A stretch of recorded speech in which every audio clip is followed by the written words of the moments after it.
Hello, this is Nico with San Jose Piano Lessons, and in this video I want to talk about Bach's use of dissonance, particularly in chord progressions such as this one.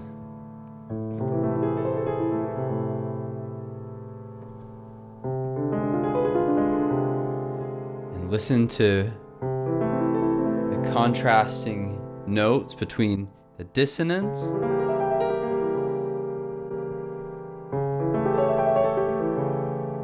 living in the dissonance. Listen to how comfortable it is until finally a resolution. Back to the question.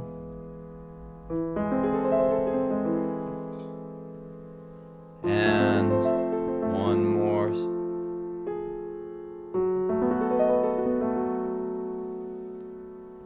And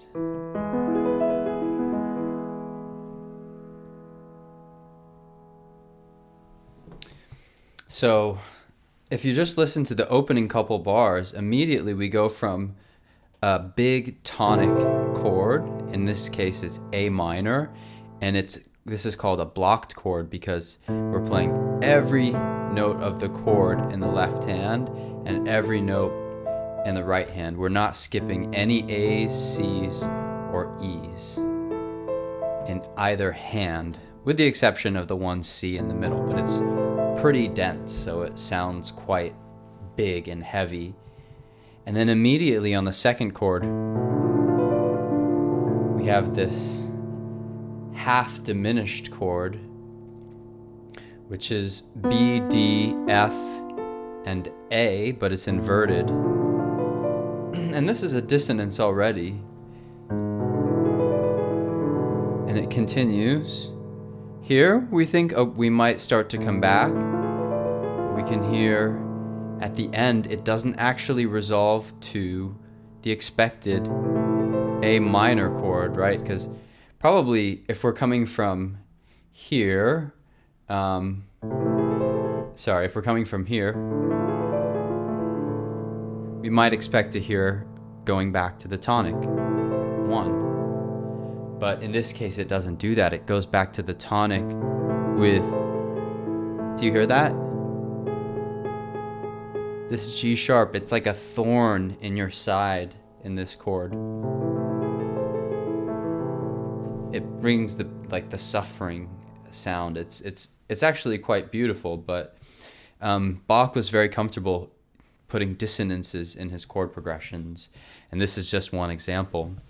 Another example would be from the Partita number 6, I believe. Let me get it up here, in E minor, and it's the opening two measures of the piece, of the toccata section, which sound like this.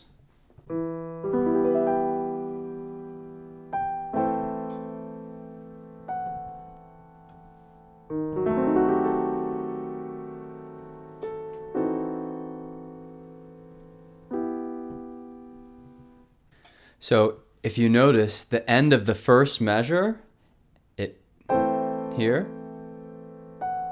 we have this last note, which is a dissonance. We're going from the first chord, which is E minor, the tonic, just like the last example, because this song is in the key of E minor. So again, it's a big blocked chord with pretty closed position,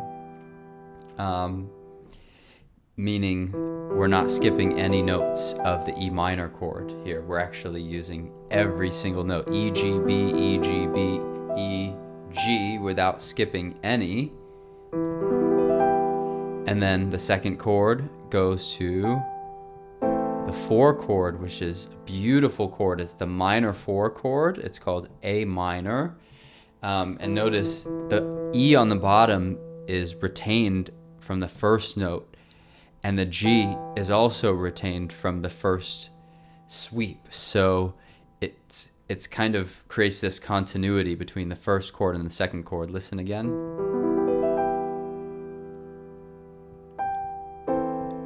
and then here the dissonance, and then second measure resolves back to a consonance. So it's like a question and an answer, dissonance back to a consonance. Hope you enjoyed this video. Take a look out for other examples of dissonances used in chord progressions, particularly when they create like suspended resolutions, or even when they're used in a resolution. Can there be a true dissonance and a true resolution if there's a dissonance included? Classical theory, probably not. But, you know, there are no rules in music, so experiment with it and have fun.